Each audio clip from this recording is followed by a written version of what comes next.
Good morning, students. In today's class, we will discuss about relevant costing.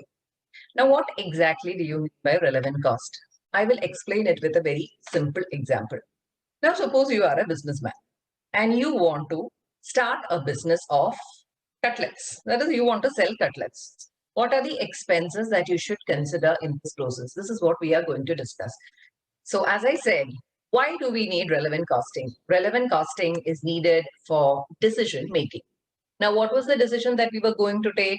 Whether to start a cutlet business or not start a cutlet business. Okay. So the features of relevant costs are, first feature, there should be a cash outflow. Only if there is a cash outflow can you take it as a relevant cost. I will give you an example wherein you will understand the exact meaning of this feature. Now, whenever you are doing a cutlet business, you need a delivery van. Okay. So this delivery van, if you already have a delivery van in your house, what is a cash outflow if it is an old delivery van? No cash outflow, right? But when you are bringing it into the business for accounting, if you have learned accounting, then we could claim depreciation on the cost of the asset. But the depreciation, though it is an expense, it is not a relevant cost. If you are buying a new delivery van, the cost of the new delivery van should be included as a relevant cost. So, the cost of the new delivery van will be included. The depreciation on the old delivery van will be excluded. That is the meaning of the first feature. In order to be considered as a relevant cost, there should be physical cash outflow. So that was point number one. Now the second feature. Second feature is it should be related to the future. I will give you a stunning example. Okay.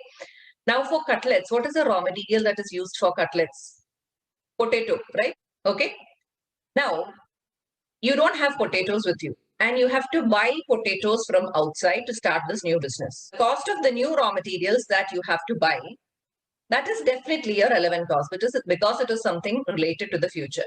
Now, suppose you have a sack of potatoes in your godown, which you purchased by mistake, say 1 month back, and you don't know what to use it for.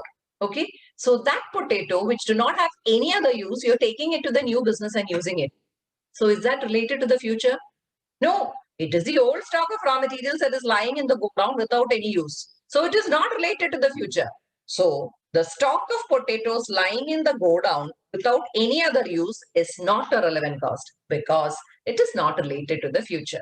But if you are buying the potatoes from outside, then it is a relevant cost because it is related to the future. So cost of new raw materials will be included as relevant cost because it is related to the future.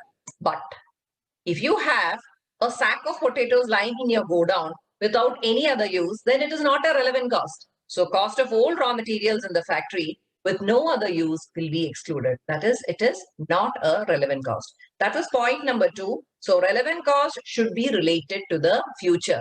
It should not be a past cost. It should not be a past cost. And another word for past cost, which is very important, is it should not be a sunk cost. It should not be a past cost or it should not be a sunk cost. Sunk cost and past cost means the same thing. So it should not be a past cost. It should be something which is related to the future. That was point number two. Now the third and the last feature of relevant cost is it should be incremental. Incremental. What do you mean by incremental? Incremental means additional. To make you understand better, I will give an example. Suppose you have a driver.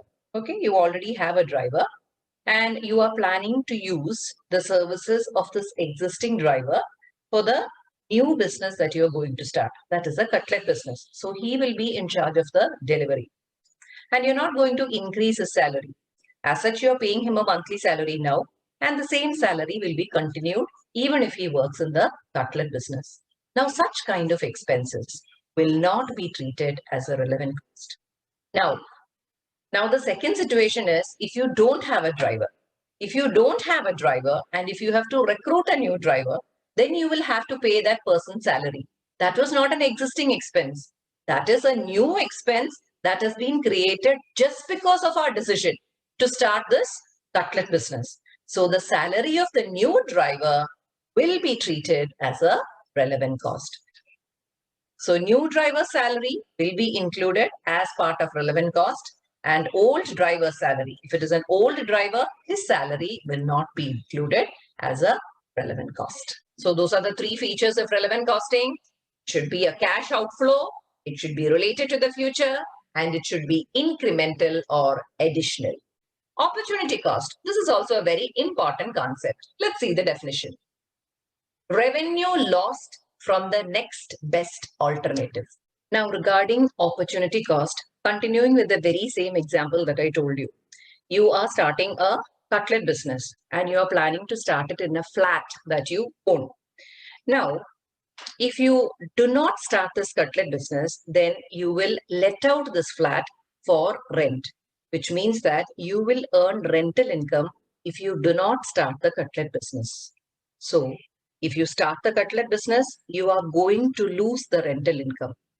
The rental income that you lose because of your decision to start the cutlet business is your opportunity cost. So what is opportunity cost? Opportunity cost is the revenue lost from the next best alternative. Your best alternative was to start the cutlet business. Your next best alternative was to give the flat on rent. So because of your first decision of starting this cutlet business, you are losing the rental income. So opportunity cost is always a relevant cost. Now let's get back to the questions. We will do a problem. A company has employed a consultant to conduct an initial survey of a new project. So we have a new project and already a consultant has been employed. The initial survey has cost $40,000. So we have already incurred an amount of $40,000. Already incurred. What does that mean? It's a past cost. Another word for past cost is sunk cost. If the company decides to proceed with the project, the consultant will be compensated at $20,000 per annum. Now, if you're planning to start the project, then again we need the consultant services, for which that person will have to be remunerated at the rate of $20,000 per annum. So that's a future cost. This one is a past cost or a sunk cost, and this $20,000, that's a future cost. What relevant cost should be included in the first year when considering whether the project should be accepted? Option A, $0. Option B, $20,000. Option C, $40,000. And option D, $60,000. Relevant cost, what are the three features? It should be a cash outflow. It should be related to the future. And third one, it should be incremental. That is, it should be additional. It is not an existing expense. It is an additional expense. This $20,000, yes, it is related to the future. It is a cash outflow and it is differential and it is incremental. That is, it is an additional expense. It's not being incurred now. Only if you accept the project, you will need to incur that amount. So all the three conditions of relevant cost are satisfied. So the right answer is option B, $20,000. So we will have a quick recap of what we studied in the introductory class of relevant costing. Point number one, what are the features of relevant cost? First, there should be a cash outflow. That is, physically the cash should go out of your hands. Second feature, it should be related to the future. It should not be a past cost. It should not be a sunk cost. It should always be related to the future. Third point, it should be incremental. What do you mean by incremental? It should be an additional expense. Opportunity cost is the revenue lost from the next best alternative. So that's it for today. So meet you in the next class. Thank you.